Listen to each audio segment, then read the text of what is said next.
মোহাইমিনুল, আপনি এই আইডি থেকে লিখেছেন, একসময় হিন্দু মেয়ের সাথে অবৈধ সম্পর্কে ছিলাম, তারপর বুঝতে পেরেছি আমি গুনাহের মধ্যে আছি, তাই মেয়েটির সাথে আর যোগাযোগ রাখিনি। হয়তো সে কষ্ট পেয়েছে, এখন কি আমাকে সেই মেয়ের কাছে ক্ষমা চেয়ে নিতে হবে? চাচা শ্বশুরের সঙ্গে কি পর্দা করা যাবে? সম্পত্তিতে নারীর সমান অধিকারের কথা কয়দিন পর পরই উঠে, কিভাবে এর স্থায়ী সমাধান করা সম্ভব?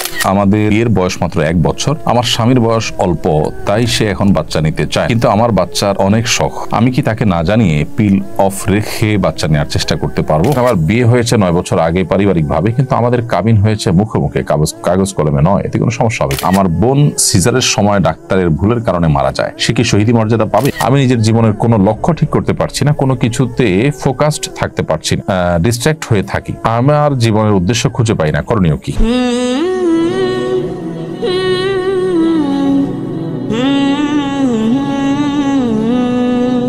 মোহাইমিনুল, আপনি এই আইডি থেকে লিখেছেন, একসময় হিন্দু মেয়ের সাথে অবৈধ সম্পর্কে ছিলাম, তারপর বুঝতে পেরেছি আমি গুনাহের মধ্যে আছি, তাই মেয়েটির সাথে আর যোগাযোগ রাখিনি। হয়তো সে কষ্ট পেয়েছে, এখন কি আমাকে সেই মেয়ের কাছে ক্ষমা চেয়ে নিতে হবে? আল্লাহ তাআলার কাছে তওবা করবেন এবং সম্ভব হলে আপনি যে আসলে সেরাই কারণে ফিরে এসেছেন এবং নিজের ভুল বুঝতে পেরেছেন, তাকে সে মেসেজ বার্তা দিবেন।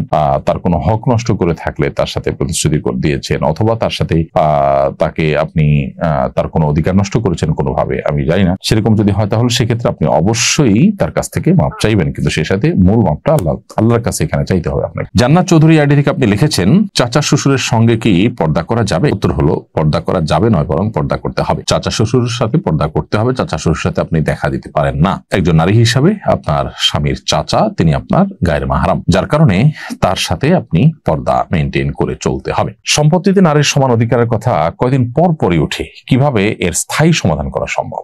প্রিয় দর্শক, আমি তো মনে করি এর সমাধান হয়ে আছে। যারা কয়দিন পর পরই এই কথা তোলে, তাদের ন্যূনতম যদি লজ্জা থাকতো তাহলে তারা এটা তুলতো না, কারণ এটাকে দেশের মানুষ প্রত্যাখ্যান করেছে বহু আগে। মনিউদ্দিন ফখরুদ্দিন আমলে, বিগত সরকারের আমলে বিভিন্ন সময় এটার জন্য চেষ্টা করা হয়েছে, কিন্তু দেশের মানুষ সেটাকে রুখে দিয়েছে, প্রত্যাখ্যান করেছে। একটা দেশ যদি জনগণের আশা এবং আকাঙ্ক্ষার প্রতিফলন হয় সে দেশের আইনে, সে দেশের সংবিধানে, সে দেশের সবকিছুতে, তাহলে সেটাই যদি হয় তথাকথিত গণতন্ত্র, তাহলে তার দাবি আলোকেই তো এখানে বলা যায় যে নারীকে সম্পদে, বাবার সম্পদে ছেলের সমান ভাগ দিতে কোরআন বলে না, কারণ খরচের দায়ভার নারীর উপরে নেই, টোটাল খরচের দায়ভার ছেলের উপরে। বিধায় মেয়েকে এখানে যে অর্ধেক দিতে বলা হয় সেটাই তার জন্য আসলে অনেক, কারণ খরচের বেলায় সে শূন্য। তো যারা এখানে সমান সমান দেওয়ার কথা বলেন এবং তারা মনে করেন যে নারীকে বোধহয় সমান সমান দিলে তিনি স্বাবলম্বী হবেন, পুরুষের টর্চারের থেকে তিনি রক্ষা পাবেন, অনেক পুরুষ খারাপ, তারা সামান্য একটু ভরণ পোষণ দিয়ে স্ত্রীর উপরে জুলুম করে, সেটা আর সইতে হবে না যদি বাবার সম্পদে ডাবল সম্পদ পান। প্রশ্ন হলো যে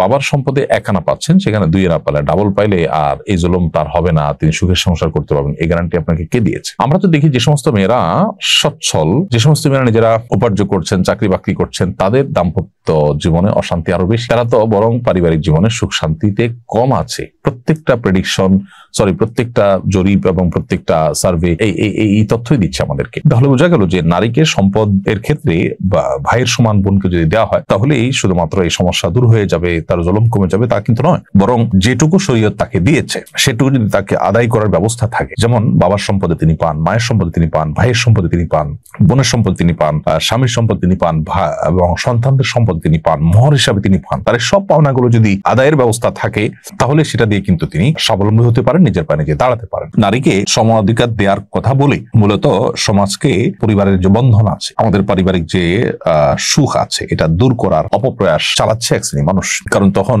পশ্চিমাদের মতো পরিবার ব্যবস্থাপনা থাকবে না এবং এর কুফল আমাদেরকে ভোগ করতে হবে। আমাদের এর বয়স মাত্র 1 বছর, আমার স্বামীর বয়স অল্প, তাই সে এখন বাচ্চা নিতে চায়, কিন্তু আমার বাচ্চার অনেক শখ। আমি কি তাকে না জানিয়ে পিল অফ রেখে বাচ্চা নেওয়ার চেষ্টা করতে পারবো?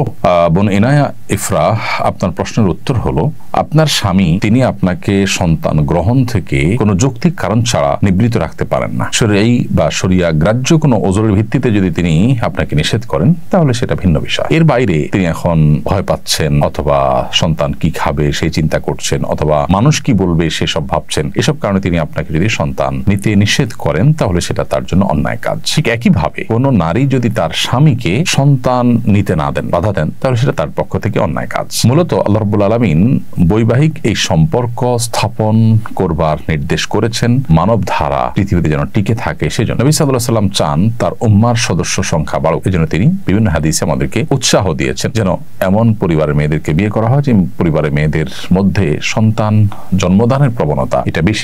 সেই জন্য সন্তান জন্ম দেওয়া এটা স্বামী স্ত্রী উভয়ের অধিকার, কমন অধিকার, এবং এই অধিকার থেকে স্বামী তার স্ত্রীকে বা স্ত্রী তার স্বামীকে কেউ কাউকে বঞ্চিত রাখতে পারেন। এই জায়গা থেকে আপনি যদি পিল অফ রেখে বাচ্চা নেন তো সেটা আপনার জন্য জায়েজ আছে, এবং এই কাজটা যদি আপনি এরকম নিজে চুপে চাপে না করে তার সাথে আলোচনা করে তাকে বুঝিয়ে কাউন্সিলিং করিয়ে করতে পারেন সেটা সবচেয়ে উত্তম। এর জন্য প্রয়োজনে কোনো দক্ষ আলেমের কাছে আপনি তাকে নিয়ে যেতে পারেন, কোনো মুফতি বা কোনো স্কলারের কাছে আপনি তাকে নিয়ে কাউন্সিলিং করাতে পারেন। আল্লাহর ভয় তার ভিতরে যেন জাগ্রত হয় সেজন্য তাকে আপনি বোঝাতে পারেন, তার জন্য দোয়া করতে পারেন, নাসিহা করতে পারেন। ভালোবাসা, স্বামী স্ত্রী সুলভ যে ভালোবাসার আবদার আছে সেই জায়গা থেকে তার কাছ থেকে আদায় করে নিতে পারেন, সেটা সবচেয়ে উত্তম। লোকে কি বলবে, চক্ষু লজ্জা কিংবা টাকা পয়সা অভাব, চাকরি বাকরি নাই, কি খাবে, বাচ্চার খরচ কিংবা কোত্থেকে আসবে, এইসব চিন্তা থেকে যদি কেউ এরকম করেন তো সেটা কোনো অবস্থাতেই গ্রহণযোগ্য নয়। যে স্বামী কিংবা স্ত্রী কোনো একজন যদি অপরজনকে সন্তান গ্রহণের অধিকার থেকে বঞ্চিত করেন তাহলে সেক্ষেত্রে তিনি তার সঙ্গীর অনুমতি ছাড়াও সন্তান গ্রহণ করবার ইখতিয়ার তার রয়েছে, শরিয়া তাকে সে অধিকার দিয়েছে। রোজিনা আক্তার আপনি লিখেছেন, আমার বিয়ে হয়েছে 9 বছর আগে পারিবারিক ভাবে, কিন্তু আমাদের কাবিন হয়েছে মুখে মুখে, কাগজ কলমে নয়, এতে কোনো সমস্যা হবে কিনা? শরিয়ার দৃষ্টিকোণ থেকে তো কোনো অসুবিধা নেই। আপনার 9 বছর আগে পারিবারিক ভাবে যে বিবাহ হয়েছে এর মাধ্যমে আপনারা স্বামী স্ত্রী হিসাবে গণ্য হয়ে গেছেন, এবং পরস্পর যে হক বা কর্তব্য আছে সেগুলো আপনাদেরকে ঠিক আদায় করতে হবে, এবং মুখোমুখি যে কাবিন হয়েছে তার মাধ্যমেই আপনাদের বিয়ে সম্পন্ন হয়ে গেছে। এখন নতুন করে আপনাদের আর শরীর দৃষ্টিকোণে কিছু করতে হবে না। তবে আপনার কাবিন নামা যদি পূরণ করা না হয়, লিখিত যদি না হয়, তাহলে সেক্ষেত্রে প্রচলিত আইনের লঙ্ঘন হওয়ার কারণে আপনি বিপাকে পড়তে পারেন, সেটা ভিন্ন বিষয়। নোমান ইবনে সাবের আপনি আইডি থেকে লিখেছেন, আমার বোন সিজারের সময় ডাক্তারের ভুলের কারণে মারা যায়, সে কি শহীদি মর্যাদা পাবে?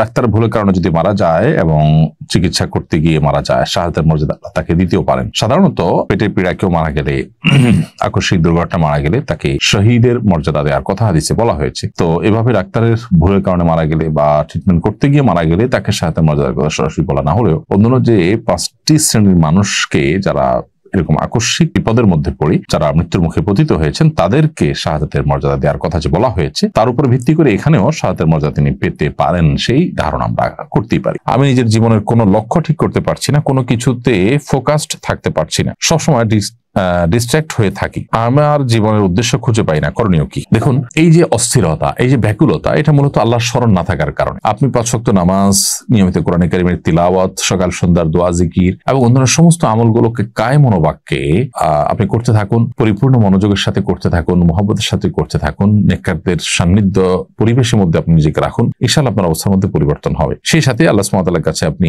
বিশেষ কিছু দোয়া নিবেদন করতে পারেন। হিসনুল মুসলিম, রাহে বেলায়েত, আরো দোয়ার যে বইগুলো আছে সেগুলোতে আপনি আপনার এ জাতীয় পরিস্থিতির জন্য, মানসিক প্রশান্তি, স্থিরতা, এগুলোর জন্য আপনি অনেক দোয়া পাবেন। সেই দোয়াগুলো আপনি নিয়মিত পড়তে পারেন, আল্লাহর কাছে সেগুলো নিবেদন করতে পারেন অর্থ বুঝে।